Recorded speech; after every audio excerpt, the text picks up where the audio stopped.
Testing, testing, 1, 2, 1, 2. Okay, that's much better. All right, so welcome again to our presentation looking at African history in the Tower of London and Black mental health. On the screen in front of you, you can see the two sponsors for this event. You have Black History Walks and the University College London Sarah Parker Remond Centre. On the right-hand side of the screen is a list of some of the many events we have coming up, which we shall mention again shortly, but that's just a sample of the very varied selection of talks we have for you to access.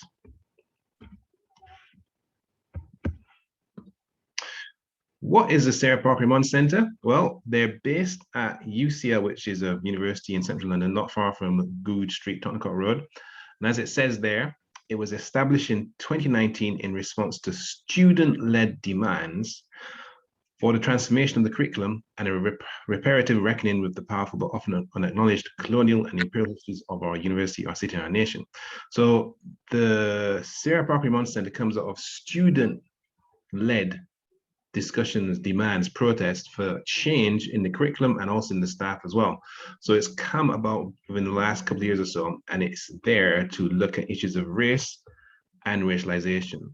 The head of the Sarah Parker Remond Centre is Professor Paul Gilroy, who is fairly well known when it comes to history and thinking and analysis and a whole bunch of stuff. And he's written several books, as you can see on the right-hand side.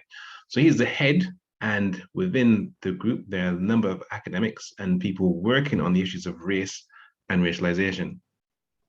They have a lot of really interesting stuff on their website. So if you go to their website, you can find recordings of previous podcasts and lectures by a variety of different academics, writers, poets, etc. So it's a very useful resource if you want to find out more about race, racism, imperialism, Black history, etc., and also the study of race and racialization. I am from Black History Walks, and Black History Walks organizes walks, talks, and films on Black history in London every single month of the year, all year long for the last, 15 years now. And on the screen in front of you is a sample of some of the events we've done, some of the films we've shown, some of the people we've had given lectures, etc., over the last 15 years or so. So we have 13 walks, and also we have a Black History bus tour and a Black History river cruise, and they take place all 3 years since 2007. And there's a well-known luxury travel magazine called Condé Nast Traveler, and they put us in the top 15 walks. I think it was 2018 that was. So as I said before, walks, talks, films, bus tours, river cruises. Bottom right-hand corner, that's our cinema at the BFI, and that is can hold 450 people. And each month of the year, we show a film in that venue, plus a Q&A. So there's always something happening to with African diaspora Caribbean film at the BFI once a month, and it's called the African Odysseys Program.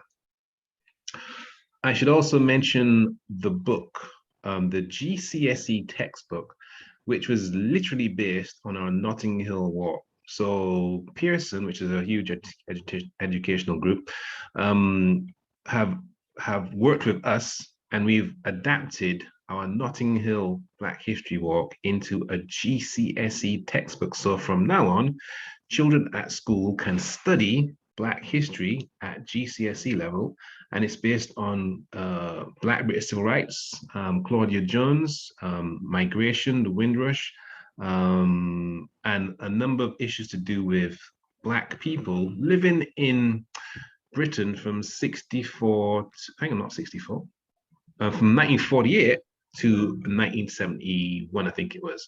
So that is a resource you can access right now and use in schools. Also covers earlier periods of history as well. But our section is looking at kind of modern history, 48 to the 70s, and it covers a lot of issues that have been neglected in the past when it comes to school curriculum. And you can see a sample chapter. If you tap in that title there, you can actually read a sample chapter of the book for free. I mentioned we do events all year long. Excuse me.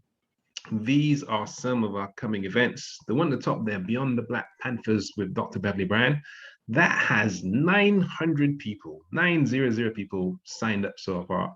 So if you want to come to that, there's only 100 spots left. And that's taking place tomorrow. And it's basically an interview with Dr. Beverly Bryan, who lives in Jamaica now. She's a professor of education over there. And like I said, there's only 100 spots left and 900 have gone already. And of course, we have a number of other events which you can see for yourself. And if you're interested, you just click on the link, go to Black History Watch website and book whichever event you're interested in. But today, we're going to look at this topic, African history at the Tower of London. And we're going to hear from a legendary character called Harry Kammerbach MBE. So he'll be kind of talking to us, having a discussion with us, having a chat with us, looking at his life and his achievements, and also the achievements of the Tower Hamlets African and Caribbean mental health organization, because they did a fantastic amount of work that is not that well known, which is why we have this event in the first place. We're going to take questions at the end. So we're going to hear from Harry for about maybe an hour, a little bit more maybe. And once Harry's finished speaking to his images and slides, we will then take questions afterwards. So let me just check. Mr. Cumberbatch, are you there? Can you just say hello, please? Hi, can you hear me? Yeah, I can hear you. All right, so Harry, on the screen, there's a picture of you in a very interesting item of clothing. Can you tell us a bit about this picture and what's happening? Of course I can, Tony. But before I do that, really, I would like to thank you for inviting me to another Black History Walks event and for that warm welcome you just gave me. No problem.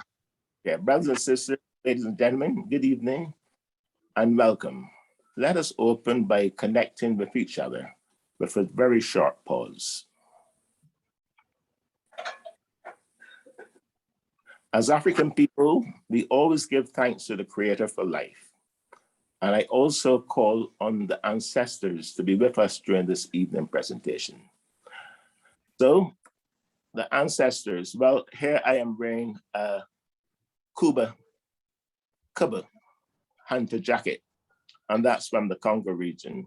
I believe, Tony, any Barbadians who are in the audience, and maybe yourself might have heard the word Kuba in Barbados. Don't call me a Kuba. Well, I was brought up to thinking that a Kuba wasn't a foolish person and someone you didn't want to identify with. But a Kuba is part of the peoples of the Congo. And my cousin, the late Professor Calvin Holder, who passed last year, one of the young people, I should say, is younger than me. So everyone that's younger than me is young. He passed with a related COVID issue. So here's another victim. And for this jacket, which I'm wearing here in 2018, when I spent some time with him in New York, I would like to remember him as part of the presentation. Okay, fair enough. So that's a recent image of you. Let us do some time traveling and let's see who is this young yam? Who is this young fellow, please? That handsome young man. Indeed, that handsome young man. As you can see, that's a passport photo, which one had to get back in 1960 to travel to England. And that was taken in 1963 and part of my British passport. I already had a passport, but that was a seaman's passport, but this one had to be taken as a British passport because when we were in the Caribbean, we were British subjects and we carried the same passport as any other Commonwealth British country. Okay, and roughly how old are you in this picture, Harry? Oh, I was basically 18. Okay. And does that mean that you started to travel when you were 18 or was it younger than that? No, I travel as a member. I did sail 2 years before. So yeah, but in sailing, you have another type of passport. You don't carry a passport like the British passport. You carry a seaman's passport, which, was the one I had at the time. So you're basically a boy sailor then. Did you have to get permission from your parents to go sailing all by yourself, or did you just run away? No, no, no, no. I've been so adventurous. No, I sailed at 16, and that was okay. There was nothing legally wrong about that, because there were cabin boys, engine boys, so younger people had the opportunity to travel in those days. So 16, yeah, that was you didn't have to have permission, but you did have to tell them that you're going. All right. Yeah, right. That's another story about me, because I only had one parent to tell, because I lost my mother when I was 9 years of age. Right. Brought up by my father. And of course, that can be a traumatic experience for any young person losing a mother so young. Of course.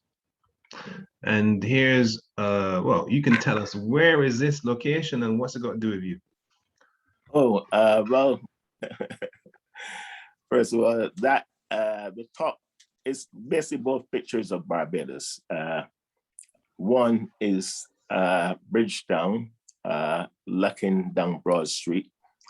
And to the left of that picture is the Corinage, where I had very fond memories, because that's where my dad worked. He was a launchman, and I had many great opportunities of travel with him out into the Corinage. Because before there was a deep water harbor in Barbados, there all the vessels and the motor vessels, the ocean-going vessels would have moored in the Corinage in what we call Carlisle Bay. So launches and other small boats would have to take passengers and also bring cargo from those boats back to the shore. So yeah, that Corinage have some very fond memories of my early days in Barbados. And of course, looking down Broad Street here, you can see that there's a store. I don't think it's called Cape Shepherd anymore. It's called another name, something duty free. But that's where, as a youngster, I would hang out on Saturday mornings and do something what we call was liming. And just hang out and let the world go by and just have a good time with your friends. Right. The bottom picture, of course, is that looks to me like the East Coast. Yes. And I have some memories of it, because as a young man, before I left Barbados, you never really traveled that much. Although the island is small, we all stuck to the areas we knew. So places like St. Joseph and St. Andrew, the only way you'll get there is if you were attending an excursion, so that you might go there for a day outing. But yeah, I only got to know the beauty of Barbados since I was able to return while living in England. Oh, so what parish are you from originally then? St. Michael, St. John, which parish is it? Oh, I was born in St. Michael. My mother is from St. George, and my father is from the city. So like everything else, the man normally finds a home for the lady. And she left St. George to live in Captain Village, Norms Road, back in about at the turn of the 1940s. Okay. Well, let's speak about travel. So you were a boy sailor in the Merchant Marine or Merchant Navy. Tell us a bit about your experiences as a young man at sea, all by yourself at 16 years old. Well, first of all, I didn't have the opportunity to sail on modern ships like what we have in the first picture is a Harrison line, which is a modern Harrison line, because the old Harrison lines were definitely not that big. And we were not able to get on an ocean-going ship very easy, because it was a matter of who you know, and we call them godfathers. If you didn't have a godfather, you might not be able to get a ship. So my first ship was a ship called the Goodwill, owned by Richard Williams. And that was one that went through the islands. So you had to make a start somewhere. And that was where I started. So my travels was basically through the Caribbean, down to Puerto Rico, then over to the Americas, Central America mainly, and then back up to the Barbados. Okay, cool. So now, oh, sorry. Before I go there, since I wasn't able to get a ship there because it was so difficult and so competitive, I decided to come to England because there was that opportunity to come to England. And part of my plan was to try to be able to get a Blue Star line or even another Harrison line, because they would be taking on crews much more easier in England than they would be in Barbados. So that was part of my dream and part of the plan I had when I left Barbados. So you get to London in 1963 or 64? 64. Okay. Okay, so explain these two different images and what's happening here. What's the connection to you? Okay, well, let's start the bottom image first. That's it looks like that's a RTW, which was that came before the RTs, which was route. RTs was route, I can't remember, route transport. And then they had the RTMs. Well, the RTMs, which was a luxurious type of bus because it had in heaters and all sorts of things, and it was automatic. So it was not pre-selected, because buses like that was pre-selected, which was a form of gear changing before automatics came on board. So as I said earlier, having the opportunity in Barbados to go to the labor exchange and apply for many jobs in England. Lions, corner shops were taking on people. Nurses were taking on recruiting people. The London Transport was recruiting people for both the underground and the buses, and also the British Army. So I took the opportunity to select the buses, London Transport. And I came over, I had a little training over there, some rudimentary training where they helped us in an evening class for a couple of weeks to learn about punctuals and pence and to say please and thank you, and to give us some expectation of what we would receive and how we should behave as a conductor. Nothing about racism. We had no experience about hostility or racism. Nothing. Okay? So we became very naive to the reality. And were you a driver or conductor? Oh, I started as a conductor. All of us started this. But when I reached 21, that the age came down and I applied straight away for to become a driver. So I also went to Chiswick, which was a training school for both conductors and drivers. And I ended up getting my license. After getting a license, then I really learned how to drive, because I'm saying that people who get the license, they have to get the experience afterwards. So I was one of them. And tell us a bit about how you drove a vehicle that size without power steering. Very difficult. I had an experience, I think I shared it with you, that when I became a driver, I think I was on the 25s. And the 25s at that time was a very long route from Dagenham, Heathway, to Victoria. Something was broken up, but you do one trip, half of your day was finished. I got into Victoria. When you got to Victoria back in the 60s, you basically queued in to get into this into your lay-by.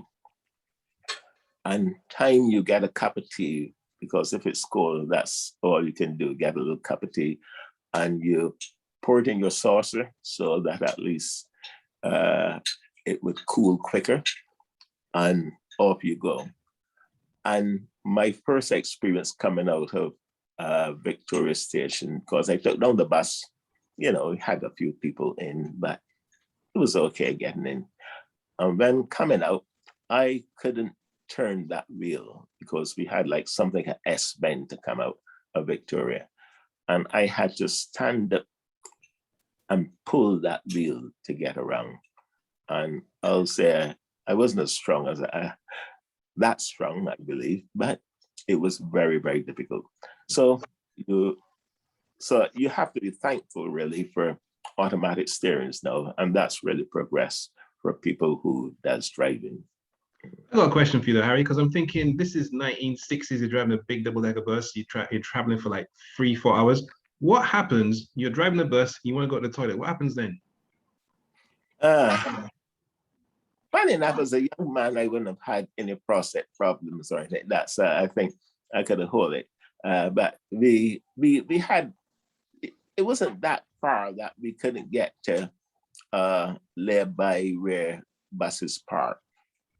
It never really came across to me that would be in a real urgency, but I presume if we had to, we go in a pub. Right. Okay. You can stop and pop in a pub or something like that. Yeah. Right, Royal Green Jackets, please. What's that about? Oh, the Royal Green Jackets. Well, that's part of me pursuing something that I had from a youngster. I was a cadet in the Kammerbach Corps, and then I went on to join the Barbados Regiment. And I always felt like I would have wanted to be a soldier. So that was in Barbados. It was only part-time in Barbados. So in England, when I came here, there was that national service. So quite a few people were, especially those who came in the 50s. And may I take this opportunity to say a big thank you to all of those pioneers who came in the 50s, because they really made it life much easier for us. Although our lives were difficult, they made it very much. They stood up, and many of them for example, you finding somewhere to live, it could have been very difficult, but those Caribbean people who bought houses, mainly Jamaicans, were able to let them out. And without that, without housing, that would have been very difficult. So I got the opportunity to join, it was the Royal Green Jackets, but before it was the Royal Green Jackets, it was Queen Royal Rifles, and that was based over in Sun Street, just behind Liverpool Street. And it was what we call the volunteers.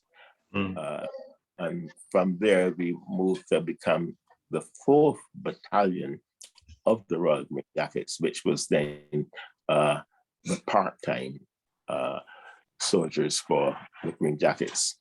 Now, I think we've all changed, because even part-time soldiers go to places like Afghanistan. Yeah. I think we didn't time, we were basically, we might go to Germany or Wales or even Canada for camps. But no, nothing active. But it was also a part of what we must put when I came here in context too, because when we came here, the war, we still had remnants of the war. And we must understand what happened during the war, how it affected the life of the people in London, because London was very badly bombed. And there was still that situation where people felt the effects of ration, and thriftiness was something very important. So we have to see it in that context. And there really was an enemy, and the enemy was basically the Germans and the Japanese. You mustn't say that now, but at the time, that because you had just come out of war fighting them as your enemy. All right, let's have a look at 1960s London to remind ourselves, or to learn for the first time, as to what it would have looked like at that time. So here's a short clip. from the 60s about London.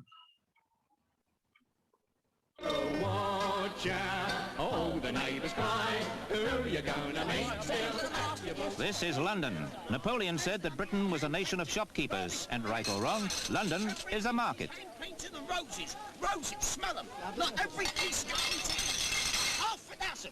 And to add, there's the cups. A lip-shaped cup. When you drink your tea, your lip fits the cup. Your nose doesn't go in it. It's burnished gold, burnished handle, hand-painted, and every piece guaranteed. The half a dozen.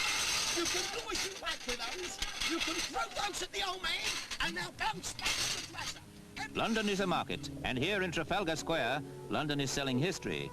But London can sell you peaceful surprises. London can sell you a country ride on horseback, inches away from its bustle.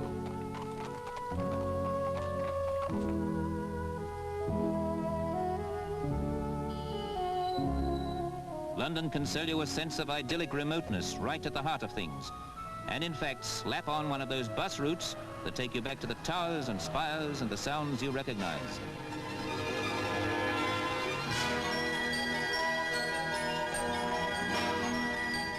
Londoners see their city with workaday eyes and seldom realize that their own hometown is a mecca for tourists who are drawn here from all corners of the world. That's why even St. Paul's Cathedral spruces itself up.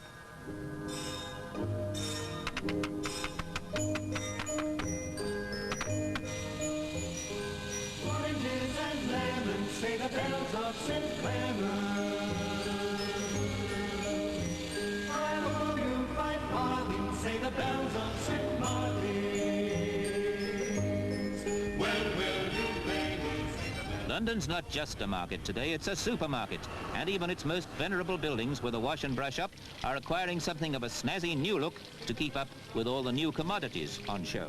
But the stallholders in this open-air bazaar have never lost sight of the fact that their main selling line will always be tradition, as you see it in the Lord Mayor's show. All right, so Harry, does that ring any bells with you? Does that bring back any memories? Oh, very much. Yeah. As I said, we must put it in context. You know, the people themselves were, remember when I came to London, I came to a working class area, and that was Bow in East London. That was my first garage. And well, that was the Cockney, the home of the Cockneys. So yes, very much some aspects of what you just shown was my experience in East London. Okay, we're going to move on because this is obviously kind of a touristic view of London, but we're going to get a insight into the Black experience in London fairly shortly. So this person here is a real legend, and her name is Dame Jocelyn Barrow, OBE. And you can read the information there for yourself, but she is a major part of Black British history. She was a pioneer in many different areas. And one of the things she did was she was able to push through legislation against race discrimination. And I believe, Harry, you met her a few times, you know a bit about her. Can you say a few words yourself? Yes, without a doubt. And her description of Jocelyn is quite correct. She is a legend and a pioneer.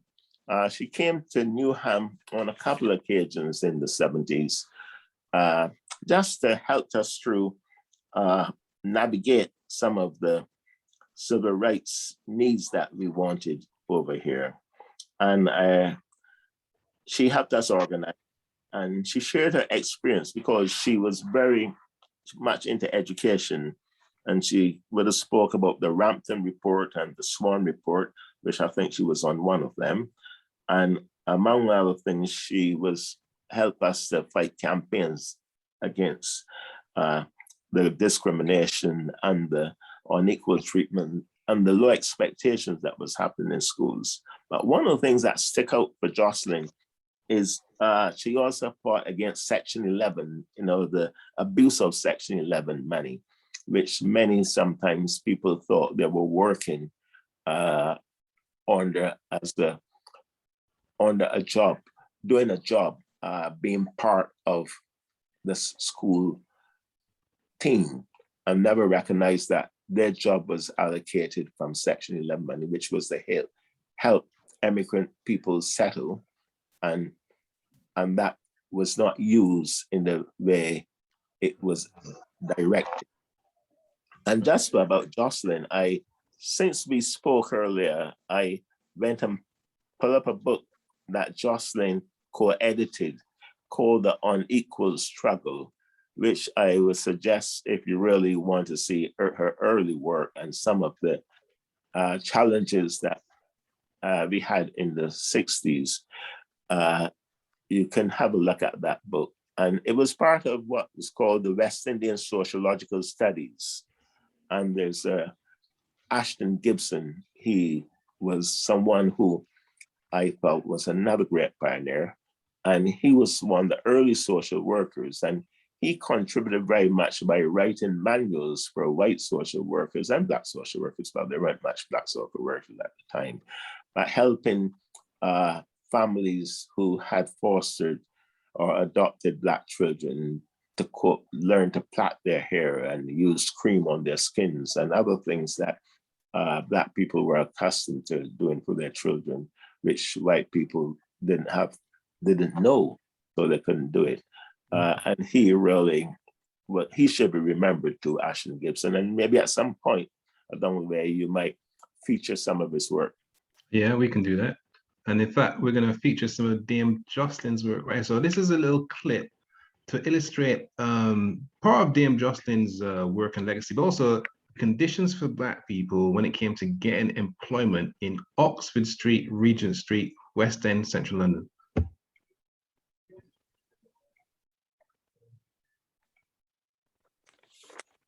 We were quite happy to employ coloured people, providing they weren't visible. In other words, if they worked in the kitchens, that was all right. But employers felt that shoppers wouldn't like to see coloured hands handling food over the counter. They thought that ladies wouldn't be happy to buy their underwear from coloured girls. To get Black people in shops, we actually had to get the cooperation of one of the key persons in the Oxford and Regent Street Traders Association. And this person said to me, if you can find me, and I want you to listen carefully, 4 pretty Black girls, pretty in quotation marks, I will employ them. And then my colleagues will follow. All right, so Harry, any comments on that? Well, I think as Jocelyn puts it, that's the way how we were seen, really.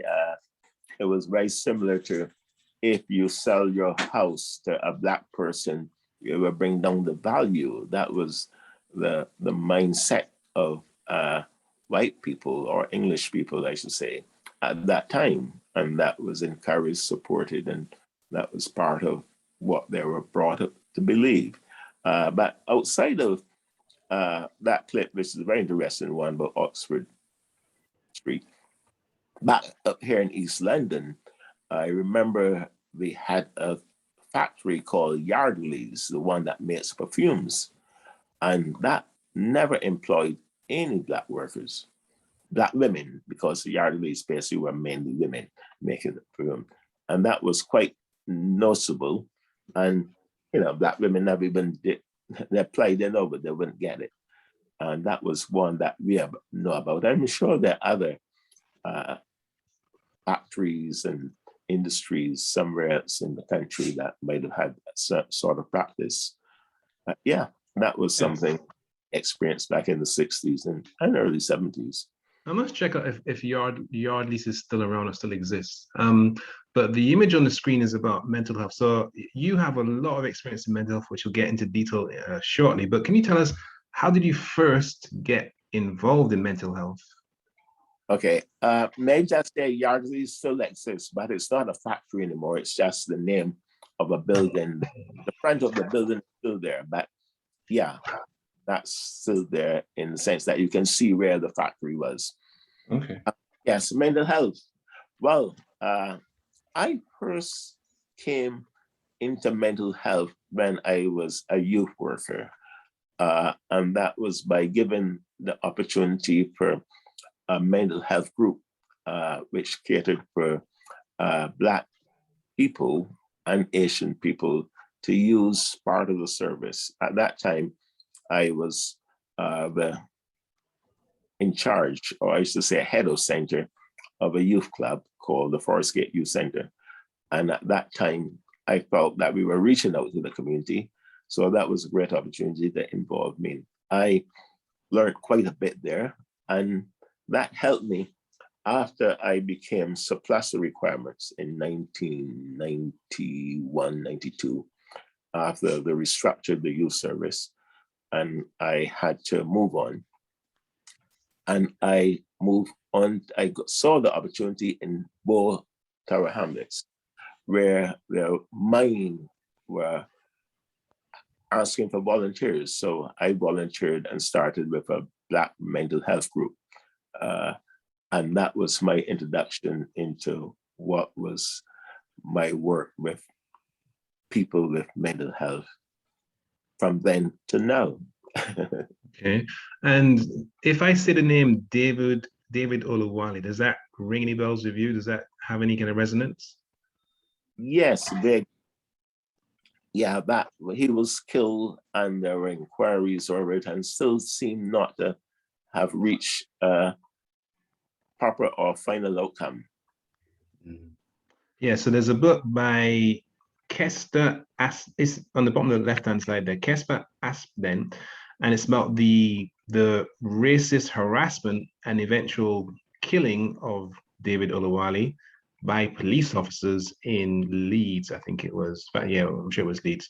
So there was a young Nigerian man called David Oluadah. He was repeatedly harassed by police officers, and on his final encounter with police, he was beaten by them. They actually urinated on him and they chased him. And the next thing you know, he was found dead in the river. And that is a situation where you actually had two officers who were convicted and spent time in prison for that behavior. So it's a fairly well-known case in the mental health history perspective. It's not that well known in general, but if you're interested in mental health issues in the 1960s, you can certainly read the book by Kester Aston at the bottom left-hand corner there, because before he was homeless on the streets, he was detained in a mental institution. And I suppose you can imagine if it's hard to get a job in a perfume factory if you're Black, how are you treated as a Black person in a mental health institution in 1960s England, where they have all these ideas about Black people being a certain way and treat them as if they are that way, which is a very stereotypical viewpoint. So from 1960 to 2004, this is another fairly well-known case in the Black community, at least in Black mental health circles, about the death of a young man called Rocky Bennett. Mm-hmm. Sorry, Harry, anything you want to say about Rocky Bennett and mental health in general? Oh, I mean, that brought about much uproar and highlighted some of the challenges that Black people had within the mental health system. Well, one of the things I would say about inquiries on Black mental health, we're not short of making recommendations. There have been so many inquiries, but what have been lacking is acting on the recommendations. And like Rocky Bennett, I think it was his sister who pursued and made sure that as many of those recommendations could be acted on, was really, that was something that was very important for the wider community.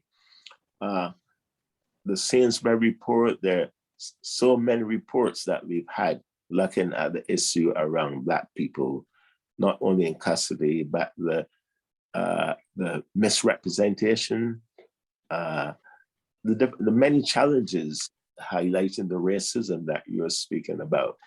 And when we come on to speak about THACMHO, I can share a little bit about why it came involved. But definitely it's worth revisiting some of the many inquiries that we've had over mental health related deaths in custody and in hospitals and learn from them. Okay. Well, having mentioned THACMHO, this more or less let me just read out. At the time, there was much concern about the misdiagnosis and overrepresentation of Black people in the mental health system. The local authority social services found it difficult to reach Caribbean service users, and I was commissioned, that is Harry, was commissioned with a brief to find out the mental health needs of Black people in the borough. A consultation conference was held in November 1996, and I continued working with the user steering group to achieve the conference recommendations. In 1998, the group formed the first management committee of the Tower Hamlets African Caribbean Mental Health Organization, THACMHO, and you became the coordinator. Harry? Hi. That seemed like a long time ago. Okay. Yes. What happened there was there was problems or challenges that's happening in the local mental health hospital in Tower Hamlets, and that was called St. Clement Hospital. And it kept coming up in our group because many of the members of the hospital came to our drop-in services at mine Tower Hamlets. So we basically had to do something about it. And it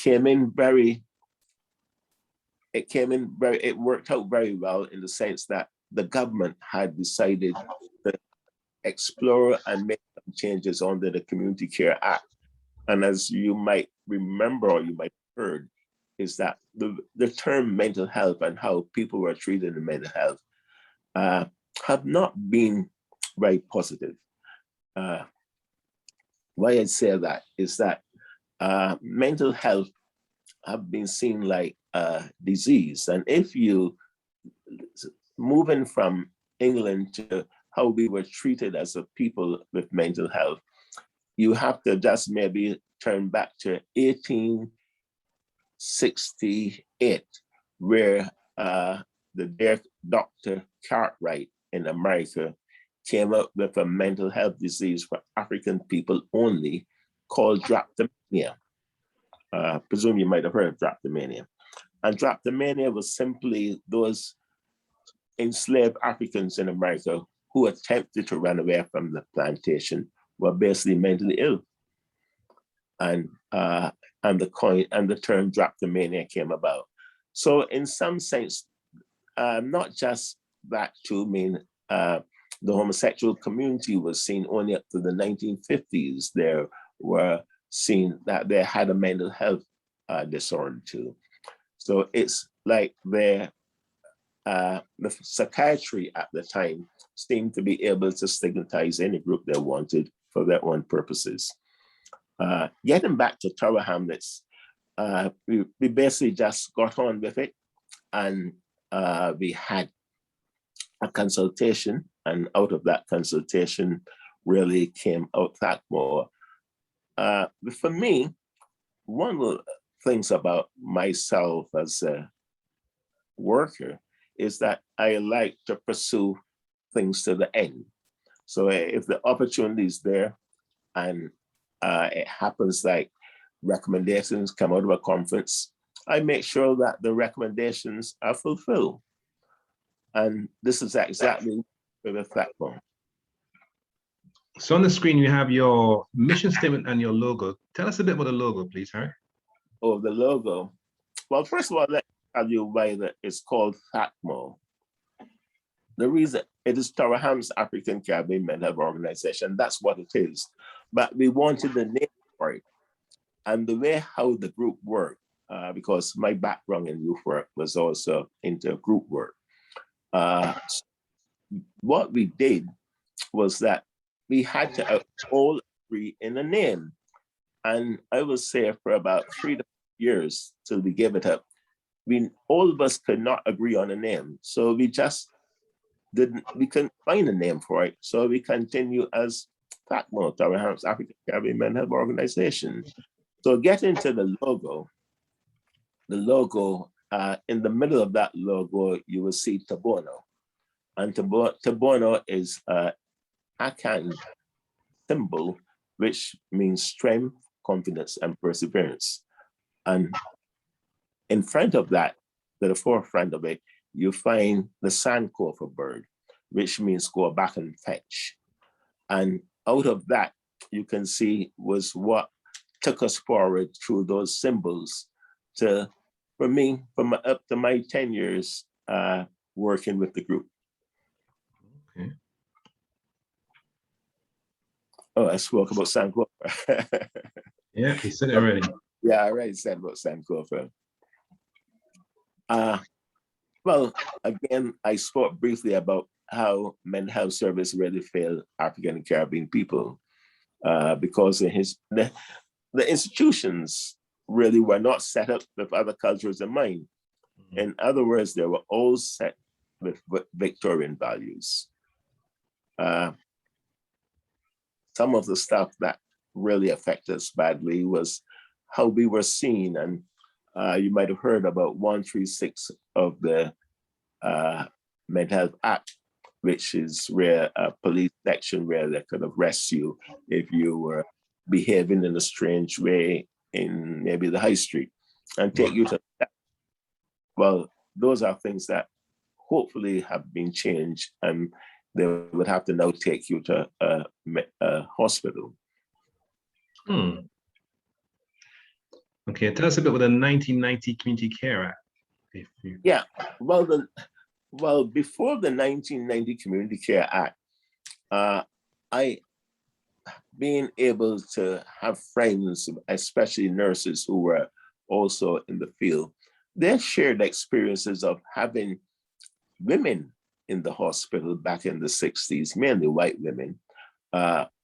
All they did was to have a child out of wedlock, and that their husband or their parents to say they were mentally ill, and they were put in an asylum and live the rest of their lives there after taking away the baby. So that was part of the people that they had to re-establish back into society. And as you might have heard, but there were a little panic of people with mental health challenges coming back in the community, and they were expecting obviously the worst. And you might have heard also that there were cases of when Black young people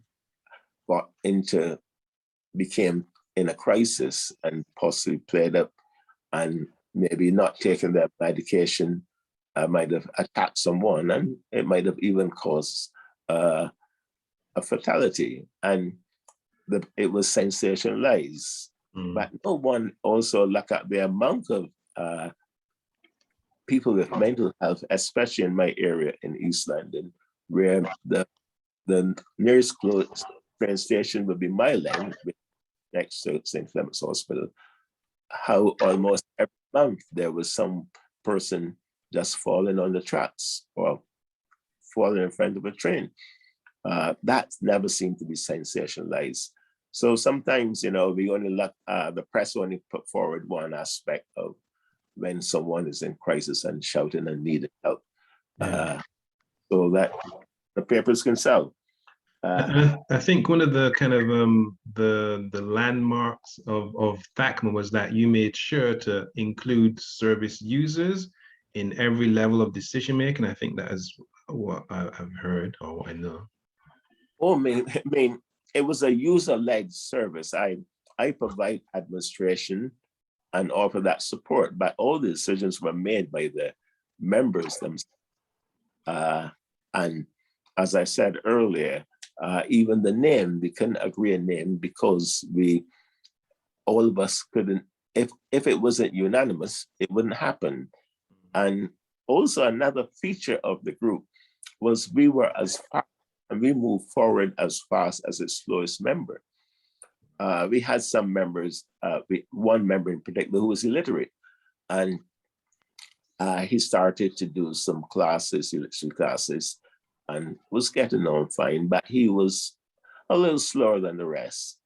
And we never went faster than him. And you'd be amazed that when he made a contribution, that it was just like amazing, because he might have been listening, we might have missed it totally. And when he popped up and said something, well, that's it, we'll finish, we are in agreement. Yeah, so users sometimes of services, we provided them, but we must remember users are not there without.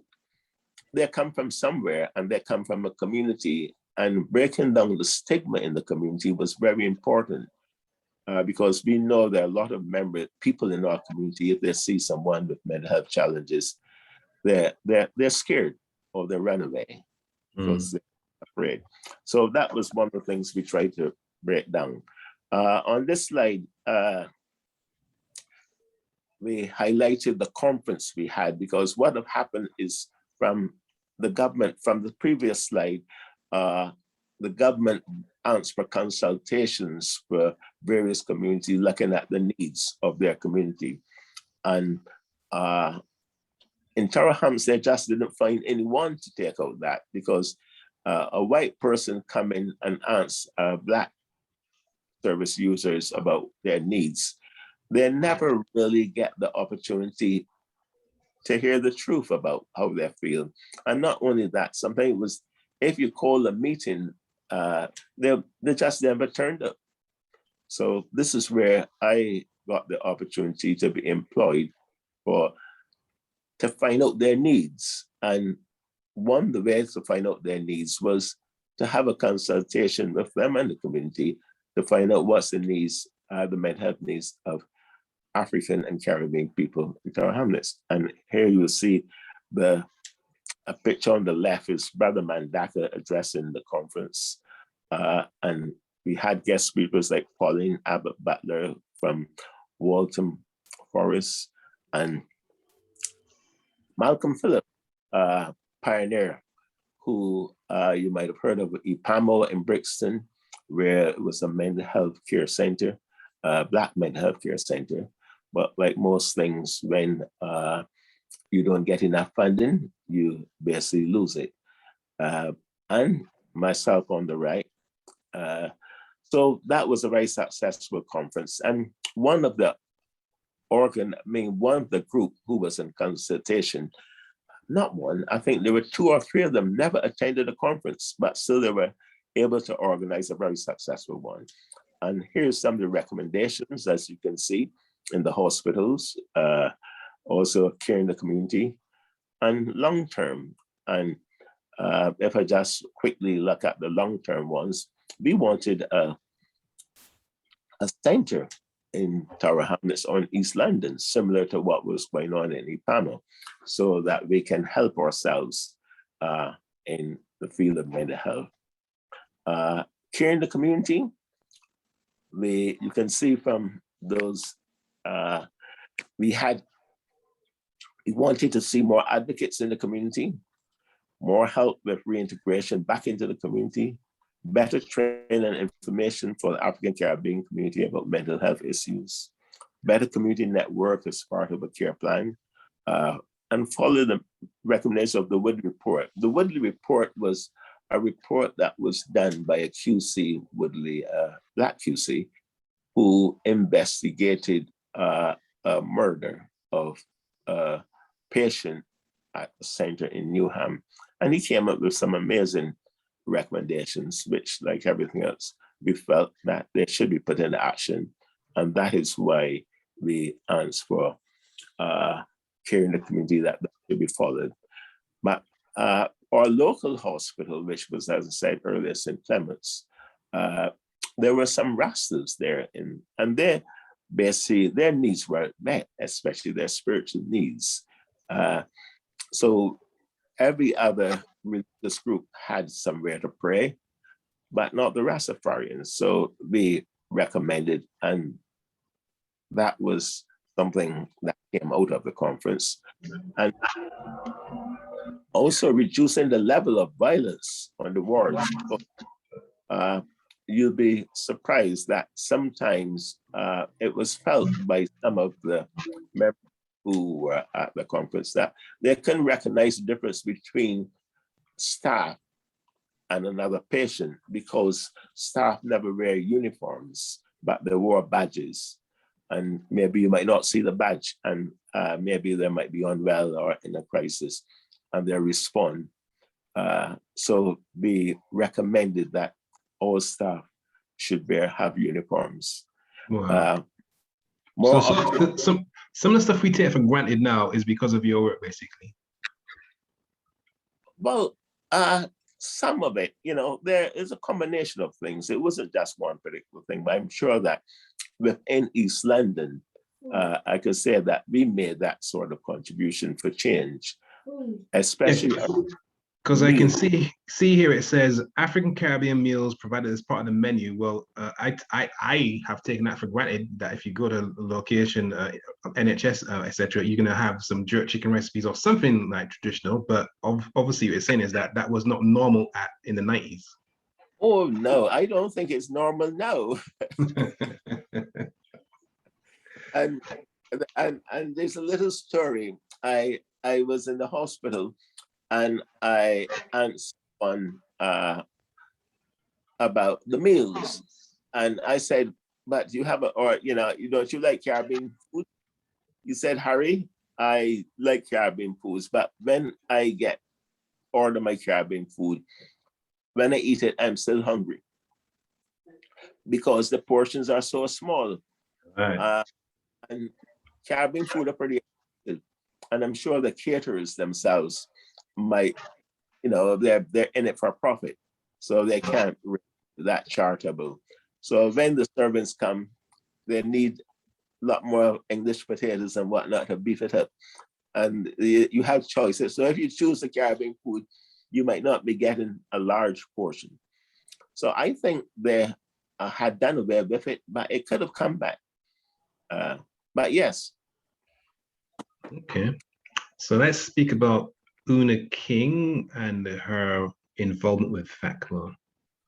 Oh, well, when Una first became the MP for Tower Hamlets, one of her early engagements was to attend. We invited her to the launch of our report, because we made a report from the consultation and we launched it. And we also launched a campaign for a mental health center in East London.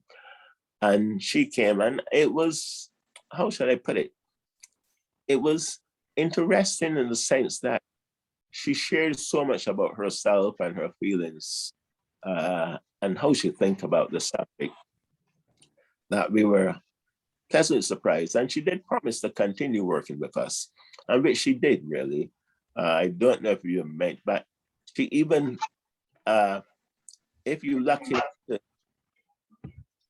in the House of Common papers, what do you call them again? What's the name of the papers, the daily papers? Hansard. You will see that she spoke about Hansard at the debate for the centenary of the abolition of the slavery in the British colonies. So she used THACMHO as part of her argument, and she spoke over that. So we had a very good relationship while she was MP. Just so interesting. Sorry, carry on. Oh, this was our first publication, which we got some money from the millennium, because this was in 2000. And, a lot of things was happening, including some people felt the world was going to come to an end. Computers are never going to work again after the beginning of the year, and all sorts of things. And we got from the Millennium Fund, gave us a small amount of cash. And this was our first awareness leaflet. So combating stigma again. And as you can see, you're either in the picture or out of the picture. And there were many important things we used there. We show statistics, and we explain what's good mental health. We use important quotes. And we highlighted how overrepresented we are in admissions of psychiatric wards and, in the compulsory orders. So that was our first effort in reaching to the community, the wider community, about Black mental health. I was going to ask you, Harry, I mean, did you ever get that mental health center in the East End? Did that ever happen? No. We're still hoping it would happen. Right. And we haven't, Since then, we didn't have a foundation trust then, we had, there have been many changes about how mental health is managed. So all those changes, I presume, had other priorities besides helping minorities in their work, in their own need, okay? Yeah. All this report here is part. I mentioned about the award we received to carry out our mental health awareness. And this was Princess Alexandra at the Cafe Royal invited us. Well, no, she was the guest. She was the guest of honor, and we were invited there to see some of our members looking very smart, and we turned up and we had a great evening. Okay, meeting cool. the dignitary.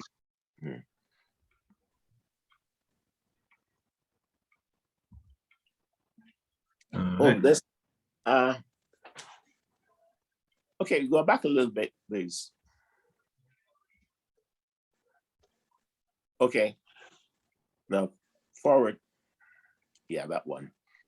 This is when we launched as a,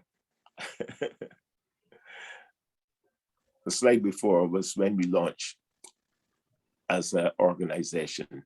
But then this was one of our early Black History Months in 2001. And we invited down, and I think we had a Power Writers Walk. And if I may say something about Power Writers Walk, we were introduced to a book by an author called Vincent Corretter. And he had wrote looking at African writers in the 18th century.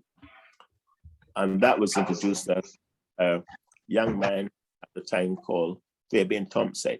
And he worked with us in helping us to develop the Power Writers Walk, which was identifying 5 characters from that book, from Vincent Corretter's book, which was all within local walking area in Tower Hamlets.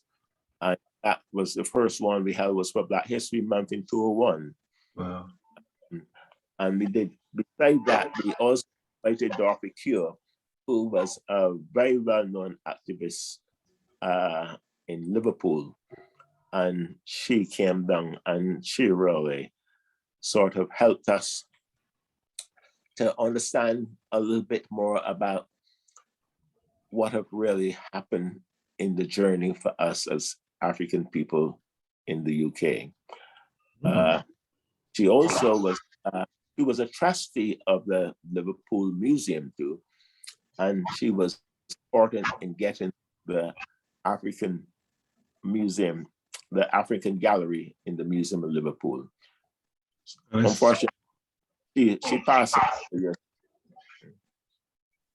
So let me just check. So the people who created the walks in East London were all members of THACMHO, and they basically were using history to assist with their mental health issues. Is that correct?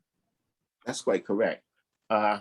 It was called, the project was called, it was a subcommittee from our main organization, and that was called Health Through History, where we recognized that it was important where identity plays a very, knowing who you are and having the confidence to feel proud about yourself and your past, that contributes to your mental health, and it helps you with your self-esteem.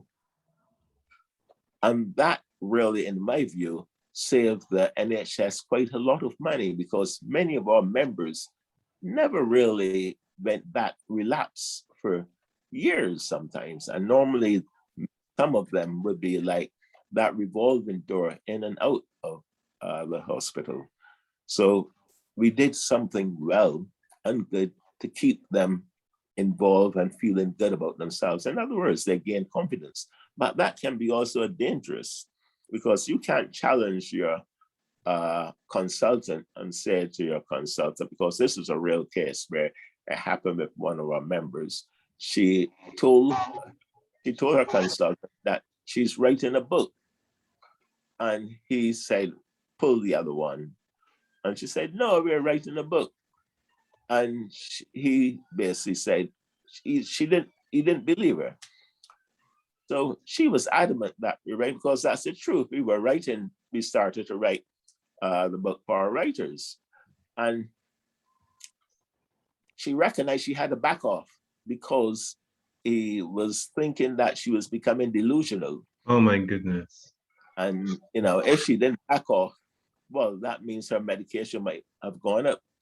So this is the way how many members had to manage their lives, by being able to work with the consultant to make sure that the medication they receive is not going to put them in a position where they're going to feel that it's not going to help them make their weight or whatever, however they feel, because it's their bodies.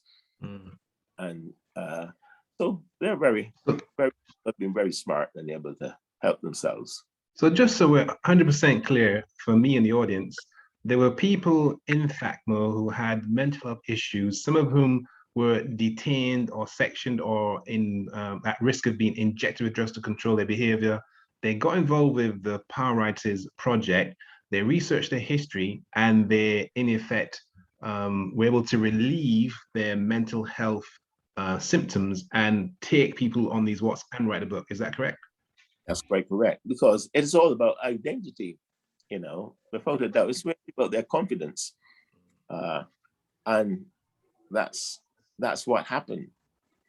And again, I'm going to ask this question, Harry. I'm thinking, how much money was saved by the NHS when their service users came to you? I mean, or to put it another way, your project must have saved a massive amount of money by the NHS, but also your project was successful. You ran it, you have proven evidence it works.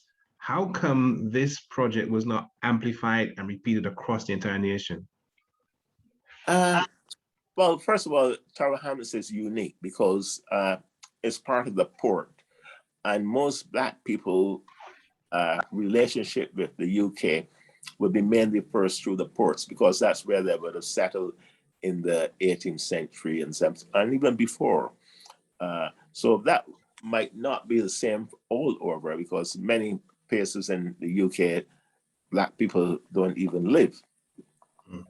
But with regard to, I can't remember what it was, but it was quite a few £100 for a night for someone to stay in the hospital. So for just one night or one day. So people not going through that revolving door and return to hospital on a regular basis was quite considerable. I'll have to get a young person to do some research and get back to you. All right. Just of interest, is this book still available? Can you still find it online? It's still available, and it's still on Amazon, really. Okay. All right, slight change of pace. Let's talk about your conference on West Indian seamen back in 2004. Like everything else, what this came about because I will suggest that when people have a conference, it's always important to go through those evaluation forms. And one of those evaluation forms said, why can't you all do something more for the wider community? Like, just do something more. And part of our evaluation, we recognized that there was someone who had an interest in the West Indian docks, and then we link it with West Indian docks in the West Indies, and we took it from there. So we started researching, and we got a little funding, and we approached the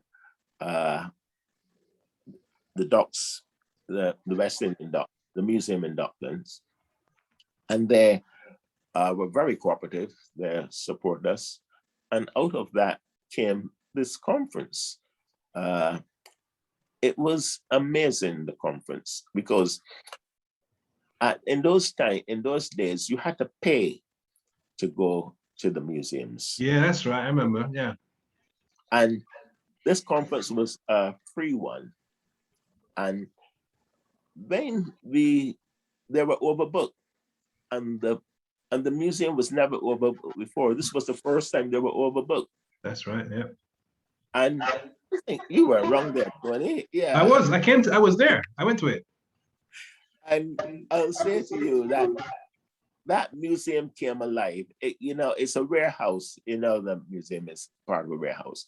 And I don't know what happened, but when we were taking down the decorations, because we had it decorated, but very carefully decorated because it's a listed building, so you can't put pins in and things of the sort. But it felt that something had changed. It had, it got back to what it was. We brought it alive, and then we were leaving. It went back to what it was. But that was an amazing time. Yeah, and he actually made a resource about it, but we'll get to that later on. So this is Phillip Morgan. Yes. What's happening here? May I say something about Phillip Morgan? Phillip Morgan, he passed. He passed about 4 years ago, and he was a stalwart. He was one of our leading members in our Health Through History. And he died very young and suddenly. And here you will see him presenting a copy of our Power Writers book to the most excellent Edwin Pollard, OBE, as he was our keynote speaker for the conference. And it was interesting because that was my neighbor when I was in Barbados, and also a school friend of mine who just came through the ranks to rise to that high position of representing his country as a commissioner in the UK. And if you look, before you go, here this picture, and you can see some of the members here. And in the forefront here, we had one of my mentors, Winston Pinder, who was my non-managerial supervisor when I was studying at college. And he chaired that event. And you can see in the background some of our other members, and also some of the seamen that came, because we invited some seamen. And they made a very positive presence, because they had to tell some of the sailors who were reminiscing that they're only speaking about half of their story. They're not speaking of the painful and the hurtful side. And he shared about how some of the sufferings that they went through and really changed the course of that conference, because we were just listening to stories, but the seamen themselves endured a lot of negative stuff as seamen, We also have Charlie there. Yeah. So yeah, that was a good event. Well, out of that came a report of the conference, and that report we launched. And after we launched that report, which we did for Black History Month the following year, or the same year, 1 and 2, we had members of staff from the education department in Tower Hamlet, and we got together to produce a book to help young people also understand a little bit about their environment and the docks and what came about from the early days where Black people came to the West Indian docks. And I think I still have my copy. I think I have my DVD in somewhere in the house in the library, I think it is. Because it's very useful, I found. Oh, well, yes, it was a very interesting conference. And you can see out of that came Sailors of the Caribbean. And funny enough, Sailors of the Caribbean was the name given by Phillip, because he was very quick and sharp at names, and he just was sharp. And he called the educate or key stage resource Sailors of the Caribbean. And it was helpful that we all worked together with the Humanities Department in Tower Hamlets to produce that CD for young people and stage 3. Yeah, we done we revised our first edition, and this one was done by Hansib, and this was sort of special, really, in the sense that Hansib, Arif Ali, if you're familiar with him, he had made some valuable contributions to Caribbean people, especially in the area of literature, supporting and helping and developing in those days, you know. And I think I'll just read this quote here quickly from John Rennie, who is a writer in the East End Life. And he said, London's Black history is inextricably bound up with slavery. There are stories of displacement and cruelty of people bought and sold as chattel, denied their past and any kind of future. A further injustice is that though there had been Black Africans in London since the middle in 1772, Judge Lord Mansfield estimated that were 14,000 slaves in England. In addition to free Black men and women, these powerful stories were effectively written out of English history. Yet, despite enormous barriers, a number of Black writers were active writing down their horrific experience and their ambition for a better future for the people in the 1700s. For writers uncover and celebrate 5 African writers who came to London in the 18th century. Their work and the journey they took to deliver it make extraordinary reading. John Rennie. So that would be encouragement for you to go and purchase one from Amazon, all right? Absolutely, absolutely. Oh, and one of the people you mentioned in power writers is Equiano. And as you can read there, he was a real living legend. He was actually up for kind of violent opposition to enslavement. And he proposed opening all Black schools back in the 1790s. And that's just one character from the Power Writers book, which you should all go out and buy right now. What's happening in this picture, Harry? This was part of the launch of the same Power Writers book. And I think we had who we had there. Yes, this was basically the launch of the second edition of the Power Writers, which was held at Whitechapel Mission. And I just would like to share with you the significance of the Whitechapel Mission.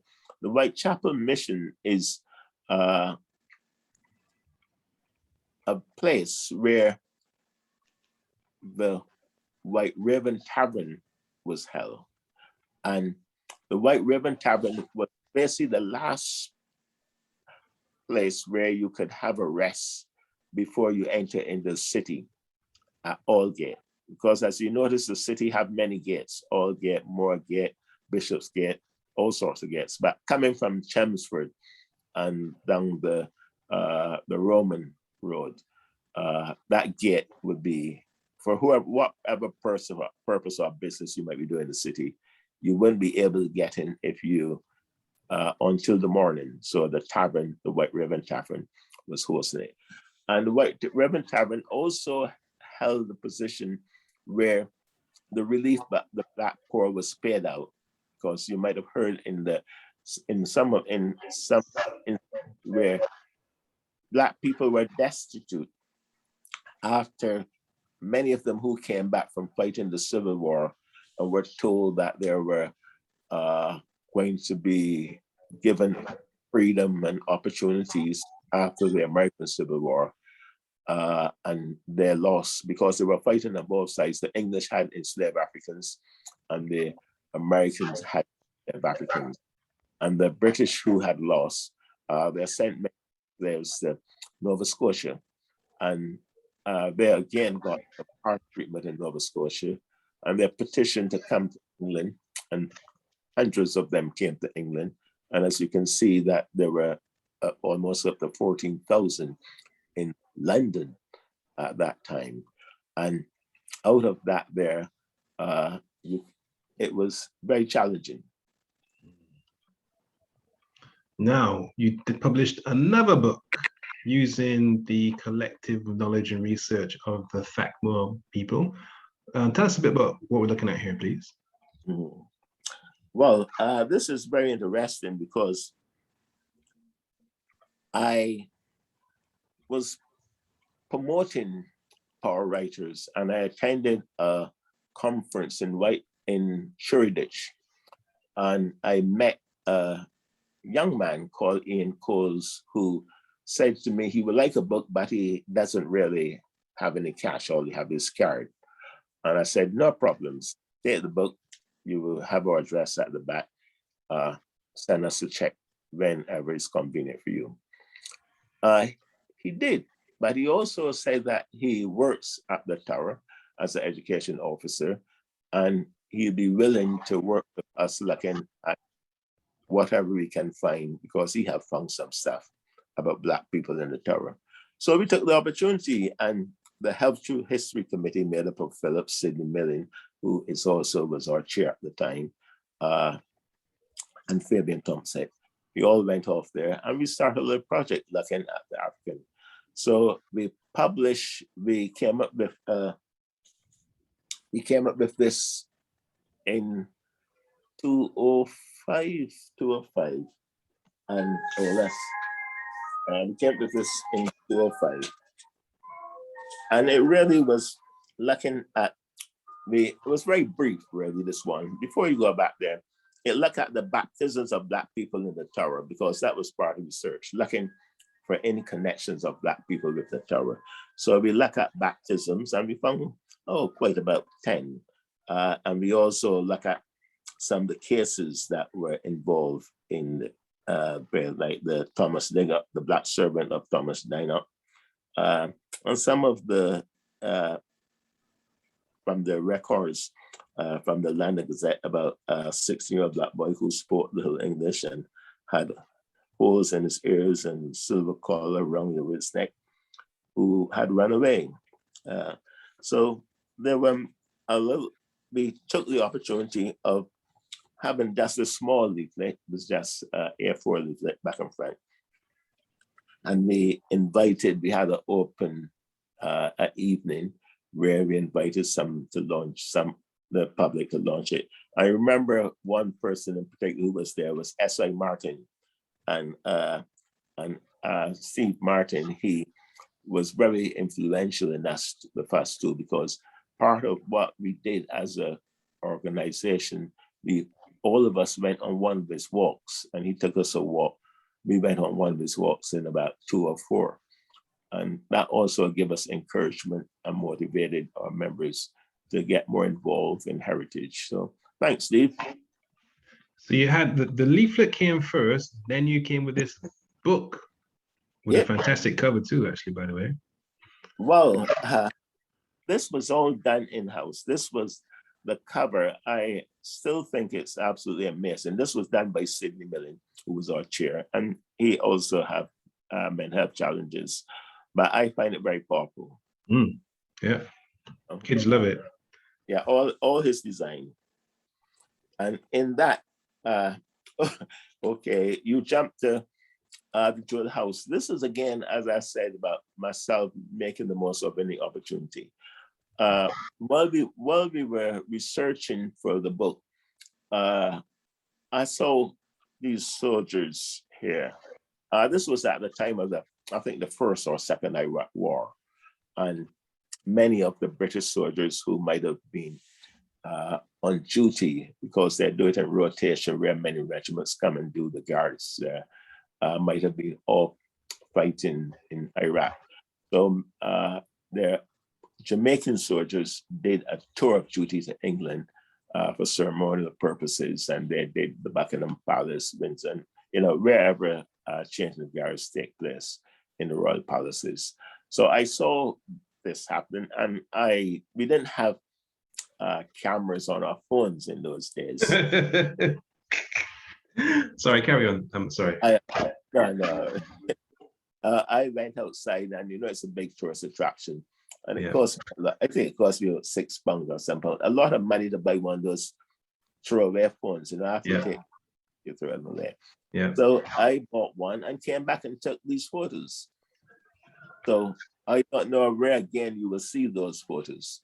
And that's a good point, because if it wasn't for you being there at that time and having the presence of mind to go and buy this throwaway camera, we would not be seeing these images here now in this book. We would not be seeing them at all. It's just not happening. So that's just amazing, and how history is, shows you how history is important. Indeed, how important it is to kind of seize them out, as you said. Well, it's seizing the opportunity. And I think that's what we all should be doing, because we're not going to get back that moment again. No. Yeah. And these are soldiers here at the Jewel House because, okay. No, that's where the Queen's jewels kept. The Queen's jewels that were taken from Africa, you mean those jewels? I would say borrowed. Oh, okay. Jewels from like the Imperial State Crown and the Royal Scepter. And the second star of Africa, very valuable stuff, but they're safe people, let's say. Okay. So this was the day we launched. This was part of our newsletter, and again, Sydney Millen, the chair, his background was journalism, so he took up the opportunity to having a newsletter, all user initiatives. I wasn't involved, and this is all users doing this stuff. And this was one of our earlier newsletter where we launched the African history at the Tower Hamlet. And this was with the mayors of Tower Hamlets. And as you can see, the chair to the right of the picture, to the left of the picture, looking at it, here's a roach, and also to our right is, again, our friend Phillip Morgan, our late friend, and the mayor addressing us and telling us about the work we're doing and encouraging us, really. And to the right is obviously about the Museum of London. And when the Museum of London, London Sugar and Slavery Gallery opened in 2007, November to be precise, because we were running late on that. And here we have, let's get his name, Chief Adiel Adekun from the World Orisa tradition. And he was part of the opening with an Anglican bishop of the local, from the area. And both of them contributed, which was significant. And I must say, this was all part of David Spence's work, who was the CEO or the director at the time, to bring both cultures together from a religious perspective at the opening. And below, you will see Robert Milligan, who, as you know, that statue now is now removed since there were a call for removing statues which benefited from our enslavement. But on the day when we opened the London Sugar and Slavery Gallery, in respect to our enslaved Africans and all who suffered and died and was ill-treated, we said we would veil this Robert Milligan in black. So all day while we were opening the London Sugar and Slavery Gallery, that was how we kept Robert Milligan. As I said, he's not there now. He's somewhere else. I just want to point out that, that there's, as far as I'm aware, there's only two big museums that have a huge amount of space dedicated to looking at the African enslavement business as far as Europeans concerned. And that is going to be Liverpool and then the Museum of Docklands Children's Slavery Gallery. And THACMHO played a crucial part in what is included in that gallery. So if it wasn't for THACMHO, people like Harry and Fabian doing their thing, the stuff you have, the stories that are being told in the London Sugar and Slavery Museum at Museum of Docklands might not be as accurate and as up to date as they should be. So it's thanks to people like Harry that is even happening even now. And also it shows you how forward thinking or how conscious they were, because this is 2007. They're saying, look, this statue of this master slave trader is inappropriate in the location it's in. And they couldn't get it removed, obviously. So the next best thing was to cover it up. Well, yeah, that's so, but there were we had Colin Prescott, we had other people on the committee. Professor Mbe, a whole bunch of people. Yeah, so everyone made a very valuable contribution. But what I will say about the London Slavery Gallery, it was an opportunity again for the museum to bid the London Heritage for that gallery space, because it was a big commemoration, and we wanted to build, but we were small fries, and then we don't have it. But this all came from having the THACMHO Reminiscence Project, because due to the success of it, we wanted to have it displayed there for at least 3 months, some of the work around West Indian sailors, etc., in the West Indian docks. That didn't happen because that was a curator judgment. And sometimes they plan ahead and we didn't fall into those plans. But then the opportunity came for the London segment. So David Spence invited myself to join part of the team. And I was very pleased to do that. And if make sure again, because one of the things, if you can get hold of one, Tony, it's called Reading the London Sugar and Slavery Gallery. It's about 30 pages or so. And it's a very good book that goes with the gallery. I don't know if anymore is still in print, but this is what we said. From the 17th century onwards, as British became a colonial power, as Britain became a colonial power, London itself began to grow in importance as a center of world finance and trade. But underpinning the growth in wealth and status lay one of the great crimes against humanity. The transatlantic slave trade. For decades, London's role in that trade was ignored. Instead, the fingers of shame were pointed towards the port cities of Liverpool and Bristol. And although London had indeed been involved in the trade, its role was deemed to be insignificant. This now realized was a myth, but it was a convenient myth for the Britons of the 19th century, who were also on justifying Britain's imperial position and her role as a policeman of the world. Behind this myth, though, lay a horrific truth in the accumulation of huge wealth in Britain, societies and communities throughout Africa were disrupted beyond repair. Tens of millions of people were displaced and transported.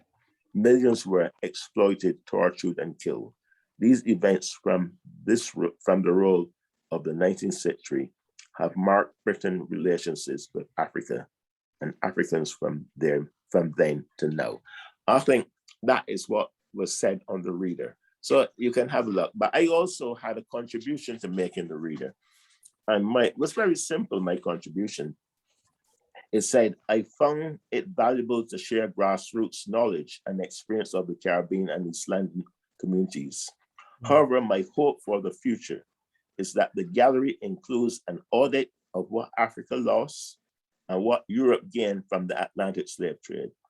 This, in my view, would contribute to a positive understanding of world history.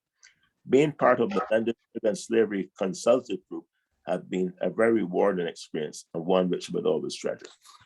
And that sums up very much the role. But remember, we had to haste the gallery. The gallery was not completed, and we still hope to add in some of the things that we weren't able to do, and that's ongoing. It's now over 11 years old, which is a long time for any gallery.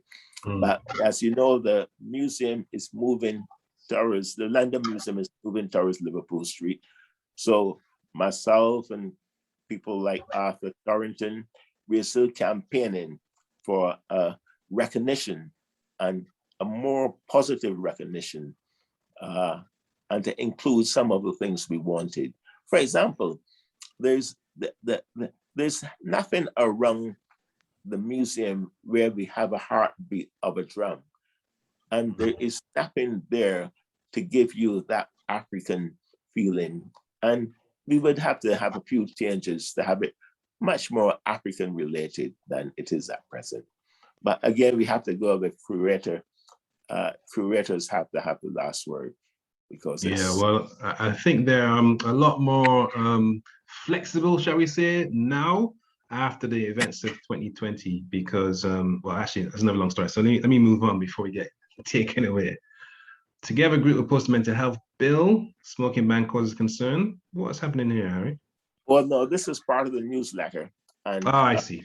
Yeah, this is where the members' newsletter, they basically also took the opportunity to appreciate what happened to me in that year, you know? And in that year, I received a MBE for my work with the group. And I must say, there've been mixed feelings by some of us for taking honors in this country. But for me, the honor I took was for the people who I work with that no one really gave a lot of attention to. And I was very pleased to say that I had in the context of award ceremonies at the palace, I think the Queen spoke to me for a very long time, although it could have been like eternity, although it was only a minute or so.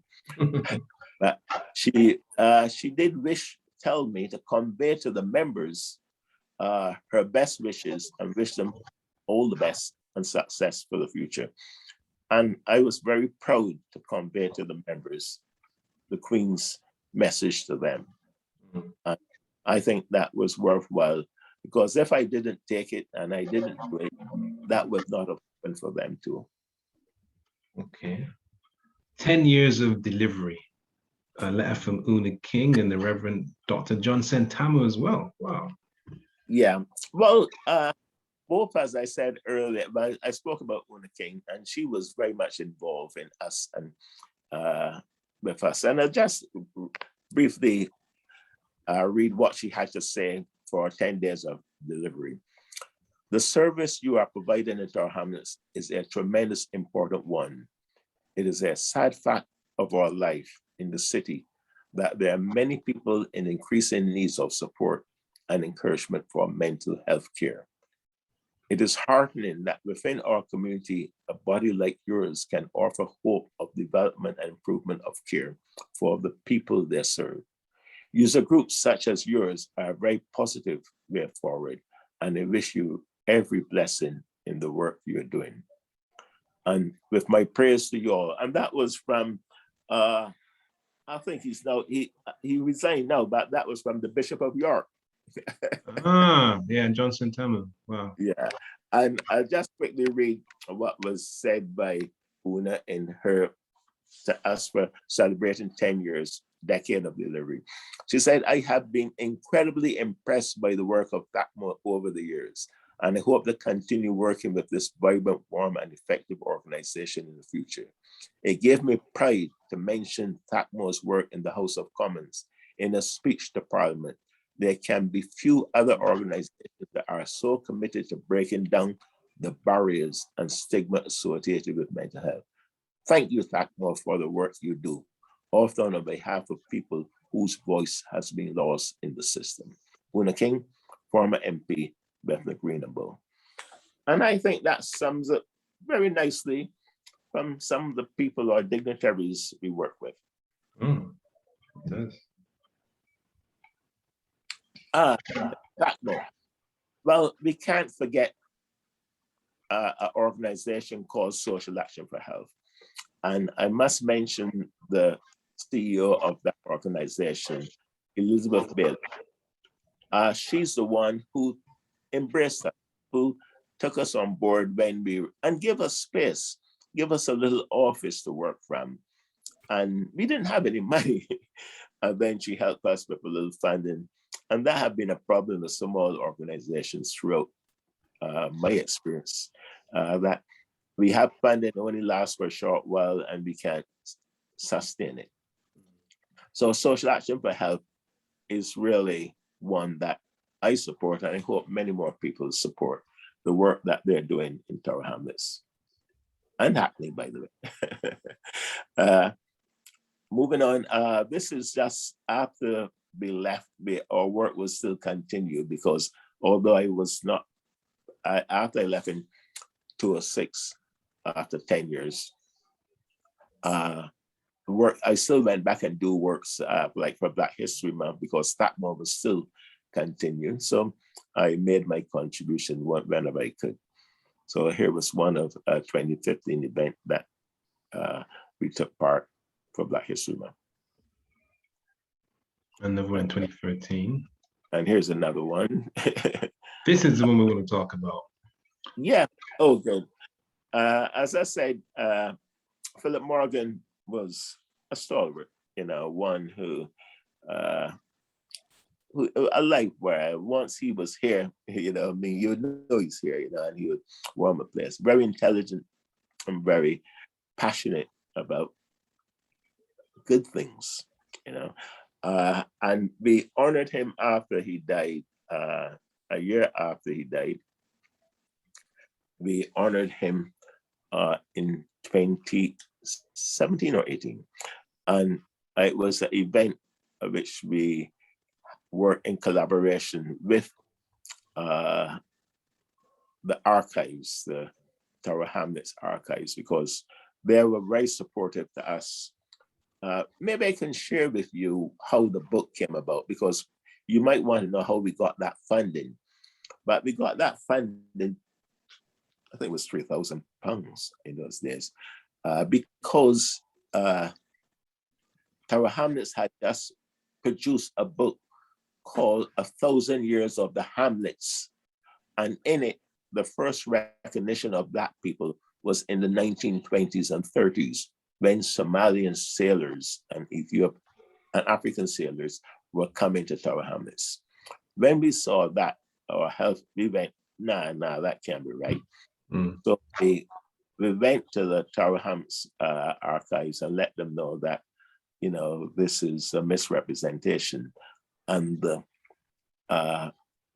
person who was in charge, a lady, the chief librarian at the time was Ann Cannon, and she apologized. And, you know, if you don't know, you don't know, or I would accept that they didn't know. But that was poor research. So they offered to correct it by giving us, if we would do the corrections. So what you see in Power Writers is part of the corrections, because we wouldn't be able to done it if we didn't have the money to do it. And this is all part of Phillip Morgan legacy. The last Black History Month we held in behalf of him was in 2019. And we remembered Claude Mackay, who, as you might have known, another very interesting person who, as you know, he was worked with the suffragettes and contributed so much. Even it was told that some of his work was related to Winston Churchill speech, you know, with speeches. So very interesting person, and we honored him because I think that was 100 years that he was in Tower Hamlets. Yes, and the legacy goes on. As you can see, that motto of ours on the side, where is that little flame burning in remembrance of Philip. And we did that in 2020 when we launched the history of THACMHO, which was Zoom, and first work with Zoom, which, you know, was a learning experience. as it was for all of us.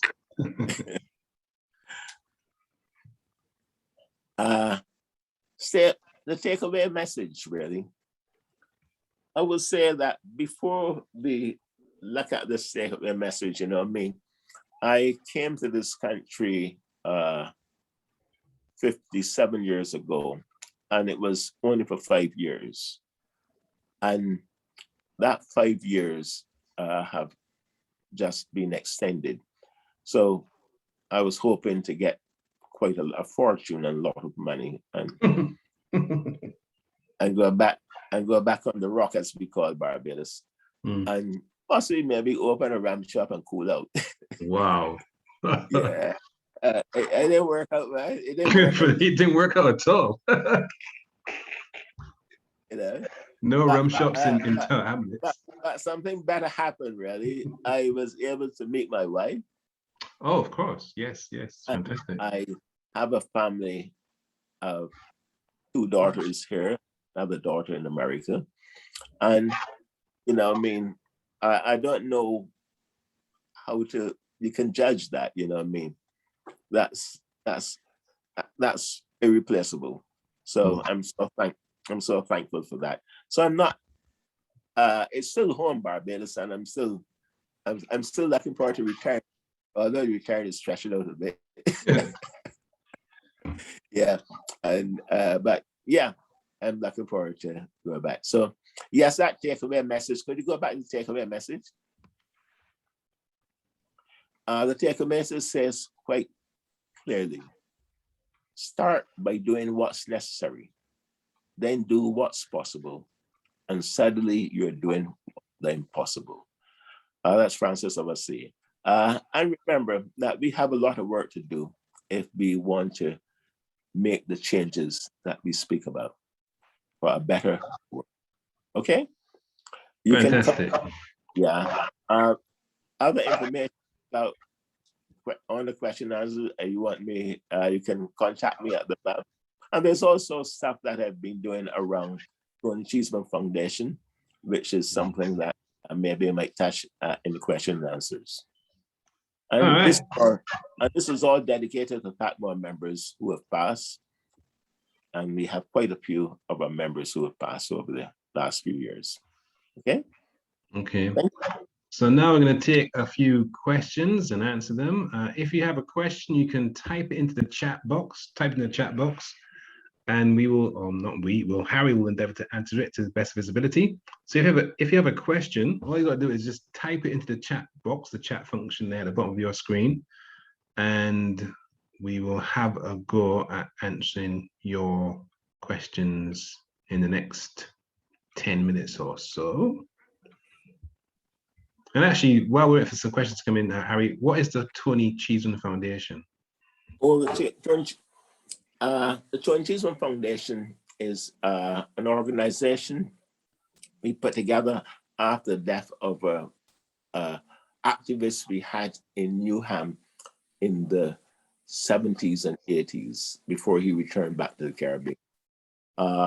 He was a founder of what we call the Newham Newham Black Performing Arts Workshop, which was, it had its own building, and many important poets passed through there and contributed. Even Hakeem Addy was a tutor there back in the 80s. So I would like, now it's a McDonald's. It's the McDonald's now in Rumford Road. And there's so many young people going in there and eating McDonald's and don't know what was there before. And what was there before was a very thriving art center for us as Caribbean people, African and Caribbean people in the borough.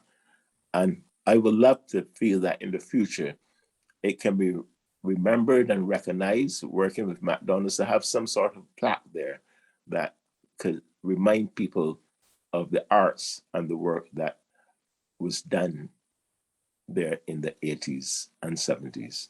And does the Tony Cheeseman Project have a website if you want to get more information on it? Yes. What happened last year during the lockdown, the secretary, myself, and a very generous designer helped in put together the website. And that was a combination of all the work we've done over the past 10 years. So it's a legacy website. We would return to it if we have a lecture or something like that. But at the moment, our members are not turning out because of the COVID, etc. So the website, if you want to put it up, is www.tonystefoundation.com. If you can write that down and put it up so that others can see it. And it's worth it. Just repeat again. So Tony, what? www.tonystefoundation. Tony Cheese. Tony C. Oh, Tony C. All right. F-O-N. Okay. TonyCFoundation.com. And that shares 10 years of our work. And it's worth, and that's quite a lot of work. It's amazing how work accumulates. Once we start, we don't know where it's going to finish. Yeah, I've looked at the website, and the really amazing thing is all the theatre productions that were there, that were organized by the community, that, it's really, really impressive. So Sondai says, are we able to observe any of the newsletters? I think you showed a couple of newsletters in the presentation. Are they online? I think that's the question. Oh, no, I'm sorry. I just have a couple of hard copies. That's all I have. And be happy to share them, if that's of interest. But we broke up quite a long while ago, and we don't know where things are, but yeah, possibly more around. But at least I have 2 hard copies from the newsletters. All right, cool. So if there's, hang on, a big question came in just now. Harry Beck says, Harry, Santama is right. It really is heartening to think about all the great achievements for the communities. We personally think the Queen should have spent more time talking to you and thinking about the work you do. That's from Beck. Okay. Well, I must say, I wouldn't want her to talk more to me. It's one of the most nerve-wracking experiences you could ever think about. Remember, it is not just going there and she presenting you. It's about a process. It's about waiting for a certain amount of time, then going to another room, and then you have to be told how you have to do, and you have to bow and walk forward 2 steps, and all these things you have to think about. So really, sometimes you just want to get over with it. So I would have to have another appointment with the Queen so she can have a chat with me. But on that day, it would be very difficult. And plus, there were many, many more receiving honors. All right. I think at that time, we're going to wind up this presentation and talk and say thank you very much to our guests, Mr. Harry Kammerbach MBE, and thank you to our audience as well. And we're going to switch off this stream in about a minute or so. But thanks again, and don't forget to check out other coming events from Black History Walks, either on our website or the Eventbrite page, because we've got 17 events taking place next 2 months of similar quality to this one. So thanks again and goodbye. So Harry, thanks a lot, man. I'll see you later. Okay, no problems. Bye.